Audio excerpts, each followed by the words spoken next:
Good morning. Today is March 11th, 2020. This is Clear Passage Prayer Line. The title of the message today is How Prepared Are You to Receive? How prepared are you to receive? There's a book called a whole training series by Willie, not training series. It was a pamphlet that was passed out in the 1800s and probably earlier than that by Willie Lynch. And Willie Lynch was someone that taught people how to keep a slave, trained them how to break them down and keep a slave and keep people, and so the slaves could create more slaves.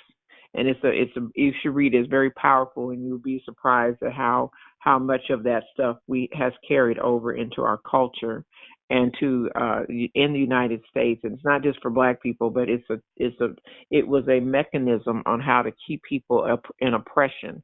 And it starts with the mind more so than just any of the capturing and the chains, and because somebody that's free in their mind, you can chain them, but you can't make them a slave, because they will break free as soon as the opportunity comes. Whereas somebody that is mentally enslaved cannot be freed. Even if you take off the chains and send them outside, they'll come back because they're bound. bound. So at this point, this is what the children of Israel were facing, because they were slaves. And God was sending them to be conquerors. They had to make that leap from being enslaved into being in possession. Even if He put them in position to take possession, their minds had to be freed up so that they could actually see themselves going in there and doing what He told them to do. And the fear and they talked themselves out of it. So that's some similarities there in communities. And I'm not saying when you look at, you could give you a scenario. They used to say, whatever the nicest neighborhood in your city is, and then the poorest neighborhood in your city is. For California, for Los Angeles, it's Beverly Hills, and let's just say Watts. I don't know if Watts is good or bad anymore. I have no idea. But let's just say Watts, and then let's say Beverly Hills. And let's say, or just whatever area. If you can take the people in Watts and put them in Beverly Hills, and then take the people in Beverly Hills and put them in Watts, and over a period of time, what used to be Watts will now look like Beverly Hills, and what used to be Beverly Hills will soon look like Watts, because it's not the location. It is the minds of the people that occupy the location. When you go into areas and you see it all broken down and torn down, then that's reflective of who's living there. It might be marginally reflective of whose city taxes and this and that, but it doesn't take anything to keep your grass cut and watered and to keep your sidewalks clean. That's a mental state. To have trash sitting in the front of your house, that's a mental state. That is not something that is reflective of anybody else. And then on top of that, we'll go and you see everybody walking around. I'm very, very focused on this. When you see people walking around and said, the man did this to me, and this person did that to me, and that we just putting blame on somebody else doing something else. Literacy is almost free. You don't have to be ignorance, not knowing how to read, write, how to solve a problem. That is what keeps you free, is the knowledge of how your system that you are part of works. Knowing how the system that you are a part of and how that works, that's our responsibility as citizens of earth, let alone citizens of heaven. And citizens of heaven is what Vivian was saying, and when she was proclaiming, that was called a proclamation prayer, where she was proclaiming. You take this word and you take these ordinances that are happening in your city and you fuse them together. Your goal is to get this word inside of them ordinances, to get God inside of the city, inside of the country, inside of the leadership, inside of the laws, to infuse this word. That's what you, men and women of God, are supposed to go out and do. That's what our job is. We're supposed to occupy. Salt of the earth, light that's set on a hill that should not be hidden. All of that represent heaven. Because the reason being is from the spirit realm, the tools that heaven gives you, and culturally, the tools that heaven gives you create life and wealth just by virtue. If you didn't even if you didn't believe in God and you just followed this word, all the ordinances as much as you. When I say, I don't mean the Old Testament, even the fruit of the spirit. If you followed this word, you would prosper. It works. It works, period. These are laws. They're spiritual laws. They work no matter what. That's when you hear really good coaching and people sit up on the stage telling people you can conquer, you can do this, you can do that. They taken base concept comes out of the Word of God. People use it, don't even believe in God, and it works for them. Tithing works even if you don't believe. You just keep doing. You give unto the Lord. It will shake you out of blessing whether you're trying to or not. It will do that. So this law is life. The Word of God literally is the recipe blueprint to how to live and prosper. How to keep your sanity, how to keep your health, how to be able to build up a family wherewith your children come up through that and they're blessed. And then you start building intergenerational blessings. It's all here. That's all this is, all in the Word. So the life giving source of the Word of God infused into processes, projects, building up into communities, into the school system. It is absolutely necessary that this word be a part of whatever it is you're building, or else it doesn't mean anything. It said the Lord doesn't build a house, they that labor in vain. It's this word. It's life. It literally is. That this is the word is the one that said, "Let there be light." Where the enemy was still kill and destroy. Now let's go and look on the other side of that. And I know I've said this before, but it's relevant to where the rest of this is going to go. When the take the tools of the enemy and apply the steal, kill, and destroy, and what that will do over time in a culture, in a business, in a family, in a country, in anything, that steal, kill, and destroy will do just that. It will tear it down, break it down, and destroy. The enemy's goal is to destroy mankind. The enemy's goal is to violate and to hurt mankind, so that in doing that, he's indirectly hurting God. That's what his goal is. And so he wants to kill you. He's never trying to be your friend. He wants to take you out. So that's what if that's what the enemy's goal is to do, and then we cooperate with him on doing that, then we've given place. So in the process of still, hold on one second. In the process of still, I got to close my door. Hold on one second.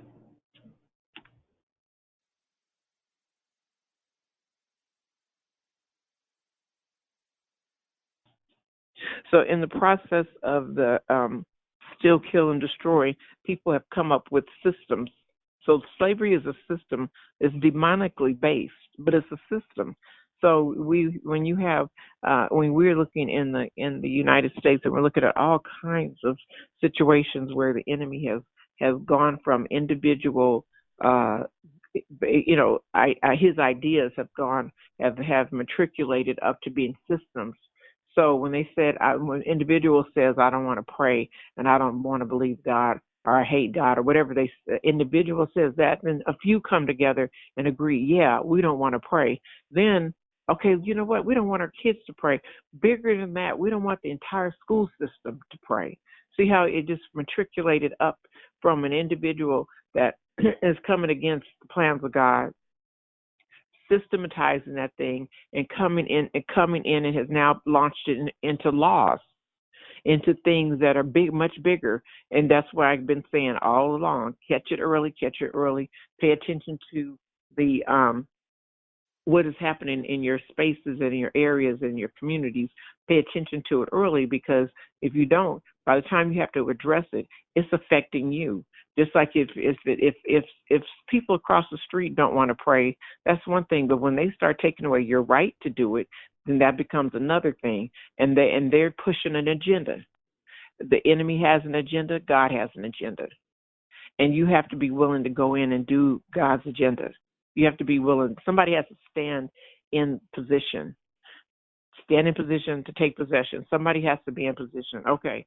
So the Willie Lynch thing, There's some. They are telling, and if you look at it just moved from the Ku Klux Klan to law enforcement. And when I say cooperating, the part that where we cooperate in is not. You don't just come out to just be a black person, a Hispanic person, a man, a woman, a green person, a purple person. You don't to stand on your team, a Republican or Democrat. You don't come out of the enemy's situation to just be that. You come out of that to go into the presence of God and His agenda. Not whose side are you on, whose color are you on, what political party are you attached to. We are all children of God. We're attached to the Lord, what His agenda is, because that is where the true life and the power is going to come from. So when you look at something like this Willie Lynch, the reason I'm saying that is that you can still see it. And you have to break away from it. You don't graduate out of slavery. You have to come out of it. You don't go big slave, little bitty slave, and then neutral, and then you start there's no pathway from slavery to you have to bust out of that, just completely sever that and walk into freedom. And you have to make that leap. You're not going to live long enough to slowly stop being a slave and then to walk into. That's why He renews your mind. It's not there's like what fellowship has light to do with darkness. Darkness is slavery. Light is freedom. And with freedom, there comes responsibilities. And with responsibilities, that's your responsibility to grow your situation, to come out of bondage into freedom. So there's no matriculation from slavery up to that. Now, you can break somebody down to be a slave. They have to decide to be free. He that's in the Son, he that the Son sets free is free indeed. That's the freedom in Christ. So you can't come from slavery, mental slavery and oppression, all the way into what God would have you to do. You have to when He severs you from that, when He breaks you free, you have to be free. You can't, okay, I'm going to take, this was the children of Israel were taking all that slavery stuff into the new place, and they essentially became wandering slaves. They weren't in Egypt, and they weren't free. They were in that in-between, old mindset, old stuff, old thinking, and they just kept walking until they all died. And then Caleb and the new generation went in because they were able to loose that old thinking and to get into the new, bringing you up to date. Okay, so you research it. It's called Willie. The reason you should read it, it will help.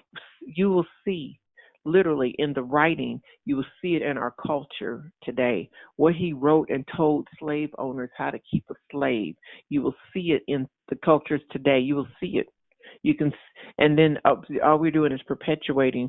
Now, there's some breakage happening because millennials are a whole different mindset. But up until that point, we were still doing the same thing. Where they differentiated what was good or bad, what was okay or not okay. We adopted that self-hatred. You have to hate something. You have to hate yourself to hurt yourself. You have to hate yourself to do something. You can't. If you love yourself, you treat yourself a certain kind of way. If you see yourself in it. If you're not thinking I'm an ex, the children of Israel really thought they were, but they weren't. They technically were ex-slaves, but more than ex-slaves, God had made them possessors of a land. They couldn't step all the way into I am to possess the land. They kept trying to be ex-slave that's running around free. So just got a pharaoh, just got I forgot that word is, but they just got furloughed. They got off. They're off, but they're not free. So even if you say here, like even if you say here, you can go, you can have access to this, you can do this. If that mind does not step up with the opportunity, that mind will bind and reduce the opportunity to something they can process. If you're not used to having something, or you're not able to manage having something, you will surely not have it in a few minutes. It'll reduce down to nothing. And on the other hand, if you are wealthy in your mind, if you are capable in your mind, if you have seen it, been in it, and walked in it, then you just go from victory to victory. You might go through the valley, but you don't drop into a season of poverty is different than a condition of poverty. A season of poverty is what happens when you slow down and go back up. You're rebuilding, re-energizing, restocking. It's what happens. Rags to riches for people that are wealthy happens all the time. But a condition of poverty means you cannot retain wealth. That means no matter what they give you, what they show you, just like people that win the lottery, without a plan, you will be broke again. You just spend it all down till you broke. The condition of you, if broke is a mental condition, you will be there. And that's where the mindset. That's when God was trying to get them to go from where they were into where they needed to be. And they couldn't make the leap because they didn't believe God. They believed what they were, not what he was taking them into what he wanted them to be. Now, give me an example today, present day. Federal government, state government, county governments. We have all in whatever state you're in, there are funds set aside for all kind of things. But if you just one of the things I'll just give you an example, and I realized that after we were doing it, Maxine Waters was trying to identify state and federal funds and to get it funneled into the community, to get them to receive it. So you could have money and grant money and program money, but if there's no capacity to receive it, the organization, the ability to receive the money, the ability to have a plan, have a business plan. What do you need? If somebody asks you right now, how much do you need? Can you tell them? Do you know what you're going to do with it? Do you have any? This is prepared to receive. The Lord said, okay, I'm going to give it to you. What are you going to do with it? I don't know. Why don't you know? Because you have to be prepared to receive. And this is all across the board. You can sit in front of someone that is prepared to write you a check or prepared to do whatever they're going to do. What they're going to ask you, whomever, I can name everyone on this line, what did God call you to do? You have agreed to do it. If he told you to write a book, have you written a chapter? Have you even put time aside on a regular basis to take the process seriously? Have you made yourself available for the download? If he's telling you to build a school, to put together a program, how are you doing that? Is it really going to happen? When is it going to happen? What steps are you taking for that thing to really happen? Not talk about it. Not that comes, people get together. No, not I'm going to. What are you actually doing? Do, D-O. Because the do goes along with the well done. You have to do the thing, and life will infringe upon your plans. Just the day to day. Don't get focused on doing something God wants you to do. Then the phone will start ringing. You get invited. Family, everything will happen, and things will happen. You still have to stick to the process. Stick to what God is. Are you prepared to receive this thing? What is he asking you to do? God is not short on resources. He's not short on anything. What he's probably waiting for you to do, I'm trying to put money in your pocket. I'm trying to put money in your purse. You have to open your purse. You have to open your pocket. You have to open the things that he's telling you. There's a flow. You have to participate in the receiving of the thing he wants you to do. And if your mind can't go there, if you cannot see yourself in it, you won't. Don't worry, it won't happen. If you have to. Just like when you have a baby, the baby turns you into a parent. You create the child, you birth the child, then the child turns you into a parent. You create the vision will turn you into the caretaker of itself. So if he has called you to do whatever it is he's called you to do, if he's called you to be a teacher, when you start you may go into that classroom day one not knowing what you're doing, but between you and those kids, you will figure it out. Okay, this is what I have to do. And it may take you seasons and cycles to get through and learn it, but over time, that's what's called experience. That's when you get good at doing it. Wealthy is a habit. It's an experience. It's stuff that you do on a regular basis, that you plan to do, that you know you're going to do, so much to the point that you can be, let me see if I can get this in words. In the mind. You can, okay, let me give you another example. there was a guy that was he was a salesperson on the phone, and his boss took him back in the 1930s to buy a $200 suit, which maybe could equate to a few $1,000s today, but a $200 suit. And he said, why do I? Listen to this. This is very important. He said, why do I have to have a suit, that a $200 suit, when I'm talking on the phone? They can't see me. The boss said, but they can hear it. Do you understand what I'm telling you? They can hear it. Go get a Louis Vuitton bag. Get those red sole shoes. Put them on your feet and see if they don't change the way you talk. See if those shoes. I know Jackie is hearing me right now. See if those shoes do not go all the way up and change the way you talk, your conversation. Just see it. See if wearing something or doing something that God had, when you are actually absolutely operating in the authority that He gave you. See if it doesn't affect your conversation.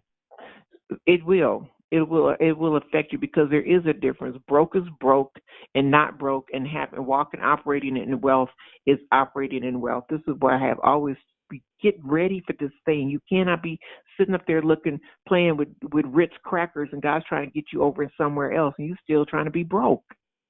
You're still trying to be broke. You're still trying to count nickels and dimes, and He's trying to get you into something big, and you won't even. He's trying to he's trying to get you into things, and you won't even let it go to get there.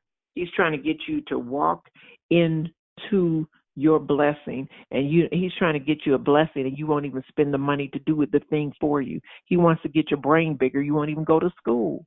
He's trying to get you into something, and you won't even move into it. Stop being broke. Stop being poor in your mind. Stop it. Go into the wealthy place. It starts in your head. You have to be saying those numbers all day till it becomes normal. Somebody said on this prayer line, I don't remember when it was, $1 million. You have $1 million, you essentially have enough to retire barely. Because if you live 30 years, you're going to run through that like nothing. The numbers have changed. And people, that's why they keep telling you, it's not what you have in the bank, it's how much you can keep coming over and over. How many situations and witty inventions and mousetraps is God going to give you to keep a flow coming into your bank account? It is a mindset. It is not the numbers. It's the processes. When you become wealthy, God is able to bless people through you. It has very little to do. Hold on, somebody has got this off of mute. It has very little to do with what you have in the bank, because you'll go, if I had this amount of money, I would do that. Well, you could have that amount of money, and why aren't you doing it? Why aren't you operating as if? Why? When remember we were talking about write the check, sit there and write those numbers so they can start flowing through your brain, so that when you start setting up budgets, you can actually start planning. Because poverty makes you pinch and pinch and pinch. Don't get me wrong, because if you've ever been around Jewish people, they're very pinchy, and that's a good concept. It's very good to always spend other people's money first. If you can find somebody to pay for something before you have to pay for it, that's brilliant. But if you have to, you should have it in the bank. And you should think of, when I told you, people that are, you have your thousandaires, you have your 100,000, let's say your thousandaires, and you have your millionaires, and then you have your billionaires. There's different conversations. Thousandaires, that's just survival. Millionaires are mastering a system. They master the system. Billionaires create the systems that the millionaires master. We always talk about ball players. They make a 50 million, 60 million a year, da da da da da. There's a person that's writing a check for the ball players. That's called a billionaire. That owns a team that writes a check for the person that you think has money. That's not the money. The money is the one that wrote him the check. So what you're trying to understand is you got to understand systems in order to create a new system. You have to think. You have to. What did somebody tell me? If you if you want to become a millionaire, take a billionaire and let him buy an airline. He was saying there's numbers. There's numbers. Let me just, the reason I'm explaining this, you cannot be shocked when somebody starts talking, when you get into that environment, you have to be in the process of operating in it. Remember, I said you can't manage what you are in awe of, AWE. If you're in awe of it, you're not going to manage it. If you want to buy an estate, you have to look at several estates above what you want, so that so that your mindset can be in a receptive mode. That when that thing happens, the opportunity can come from anywhere, and the thing will come from anywhere, and they'll meet up right in front of you. You will be there. You'll have it. So what does that mean? That means you can the wealth, the concept, the understanding, the taking possession of, to be able to retain and get it and understand how to operate in it, is something you practice now, so that when it gets there, you'll be able to do it. You don't learn how to ride a bike the day you have to do the race. You learn how to practice riding the bike long time before you get to the race, because by that time you're prepared, and he's preparing you to take possession, putting you in position, practice, training, understanding, knowledge. How do I operate in that thing? How do I understand who's the best practices? Wealth is a part of a kingdom person, which you are. You're supposed to, if you're broke continually, all the time, every day, check yourself, because that's not God. He is not broke. You're not supposed to be broke. If you penny pinching every day, what? Why? It's not God. He has capacity. He will be giving you witty inventions while you're asleep.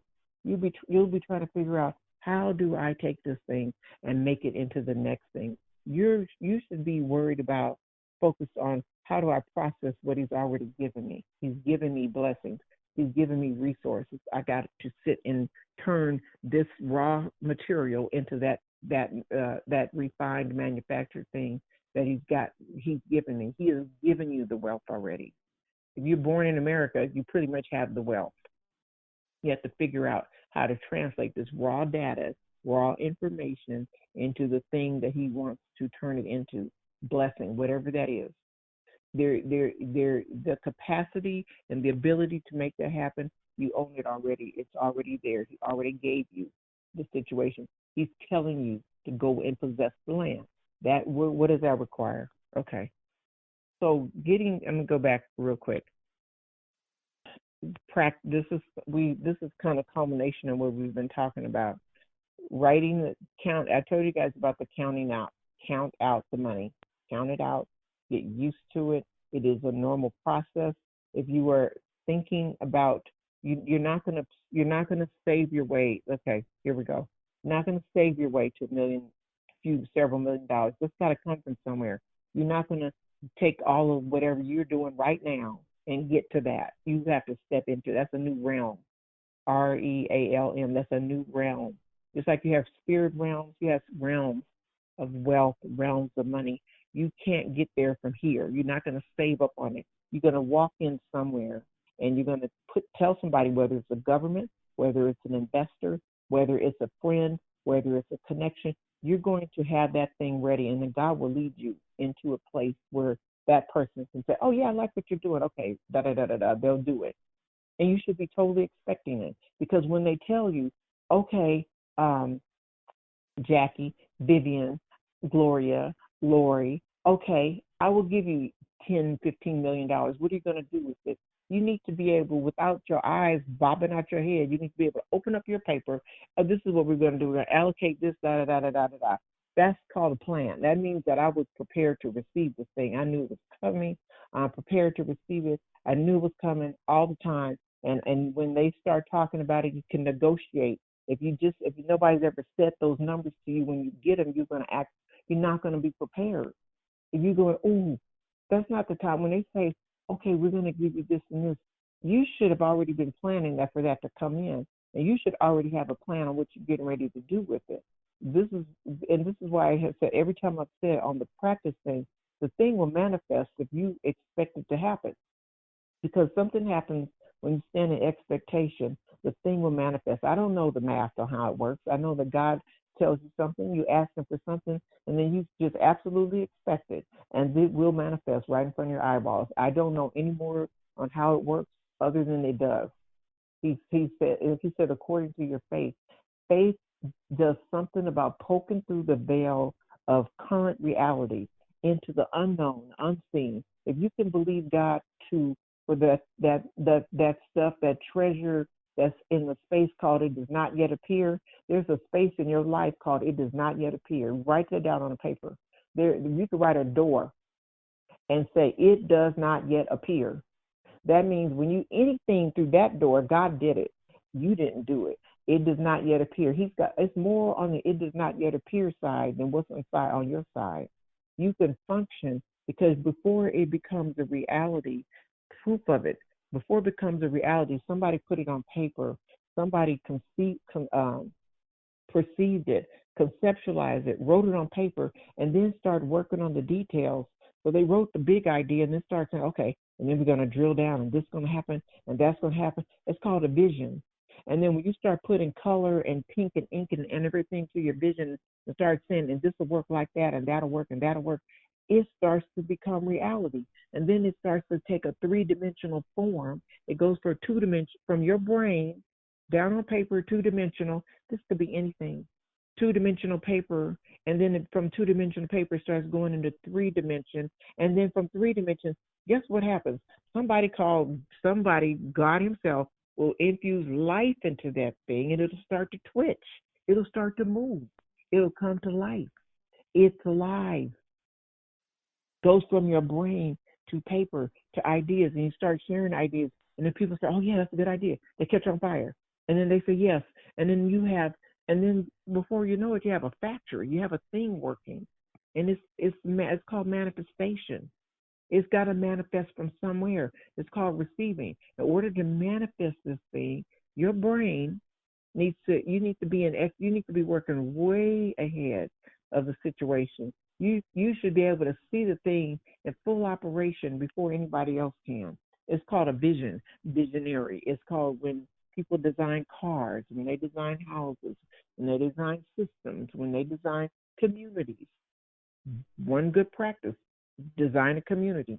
You create. That's what God. That's what This is what God has designed you to do on earth on earth as it is in heaven on earth. He creates all the time, gives you ideas all the time. Only thing can get in the way is you coming out of that broke place and not going into the place of wealth where he has told you to operate and to occupy. Nobody's concerned about you being the first Black person to do. Who cares? Be the human being. Just be you. You don't have to worry about. I'm not trying to be super Black. I'm Black already. I don't have to be super Black. I am doing what God told me to do. Whether it's Black, green, or white, man or woman, human being, a child of God operating in the space. Because if you say I want to be this, you need to get off of that. It doesn't matter. It doesn't really matter. Who cares? Who cares?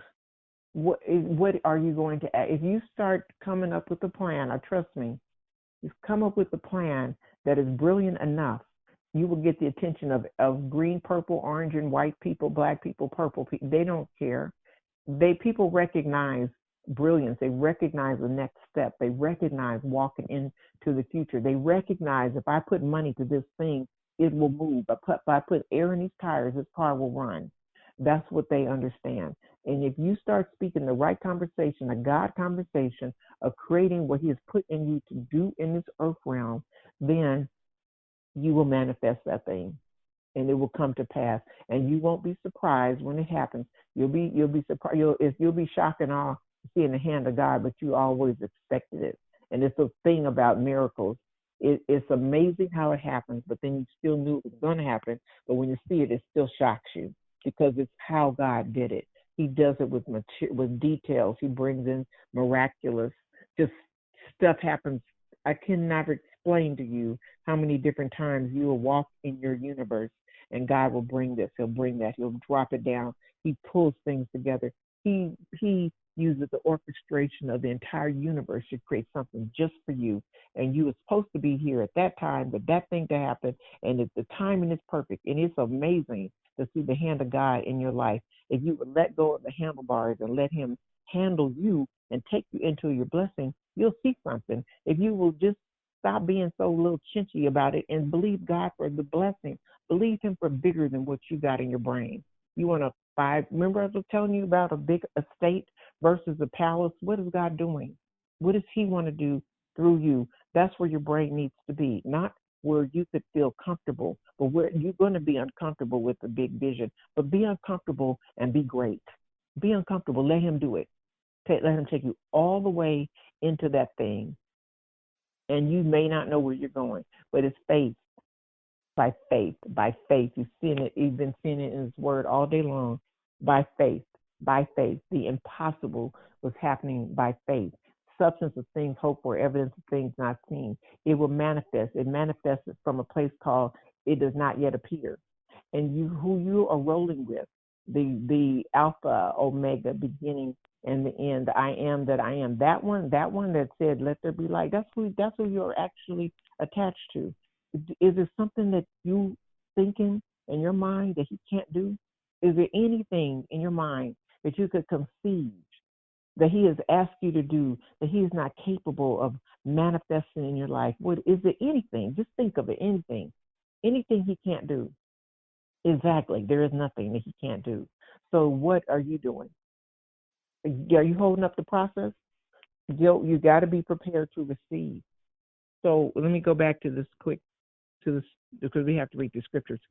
What we talked about the Willie Lynch, Maxine Waters, what she was saying, there was money, millions of dollars in state grants, in foundations, in government funds set aside, and grants, and certain communities could not receive it. They did not have a bank account to put the money in. They had not been prepared. Grant money was coming down, federal money was coming down, opportunities were coming. There was no infrastructure. Infrastructure is what God wants you to do so He can bless you. Systems, heaven has systems, order, processes, procedures, systems. Things have to be built. If you want water to get to your city, you have to build a pipeline from the water source to the water destination. Pipeline for your blessing. How is God going to bless you? You have a bank account set up yet? Have you done the things He's asked you to do? If He wants you to write a book, do you have a computer? Have you even come up with have you written, some of you know who I'm talking to, have you written a chapter? If you want to get prepared to do this thing, how are you going to get from where you are to where He's telling you to do? You have to step out into that thing. You have to plan to be that thing. You got to own that thing. You have to be saying, "I am," way before it manifests. I am da da da da da. That has to be coming out of your mouth, because when you start speaking that thing out, stuff changes. You tell yourself who you are, who God said you are. That's who you say about yourself. I am, and it's not a big deal to be a millionaire. That's what you have the makings of that all day long. It's manifesting it down on the earth realm so you can walk into it. Very, very doable with God partnering. Very, very doable. Okay, here we go. Sitting in the seat, the place God has prepared for you, taking possession. We want to receive the old way. But what is the next elevated way to receive? So where you need to be out of if it's something you're used to, go to the next level. Go until it's comfortable, and then go to the next level. Go until you can pick anything. You can pick because it will transfer. Your mind will make an association. If you are, let me just do homes example. Go in and look till it's normal. Look at them until it becomes normal, until it becomes you see yourself in it, so much to the point you expect to be there. That's what you do it long enough. You stay in a situation till your mind can absorb it and say, "This is my normal." And then when you start walking into "this is my normal," you will start operating in that conversation. Okay, we'll have to come back to that. Let me explain one other thing. When He says, "My people perish for lack of knowledge," without a vision, the people perish. What that means, if a foolish person cannot hold a blessing, you will sabotage yourself or undo yourself. You will do something to hurt yourself. You'll do something to undo it. If you're not expecting and feel like you deserve a thing, you will undo it from your own self. You will sabotage yourself. So pay attention. If you keep getting back to something, what is it? Why do I keep getting back to this? this isn't what I'm supposed to do. What am I supposed to be doing? Do what God has told you to do. Don't sabotage yourself. If you're having the loops in your mind in your conversation, sabotage. This is the children of Israel. We're getting ready to read it. Deuteronomy right now is what they did. They talked themselves and walked themselves out of a blessing because what God told them to do and be and walk in, they were back murmuring and complaining about something else. That mind could not get with the new place.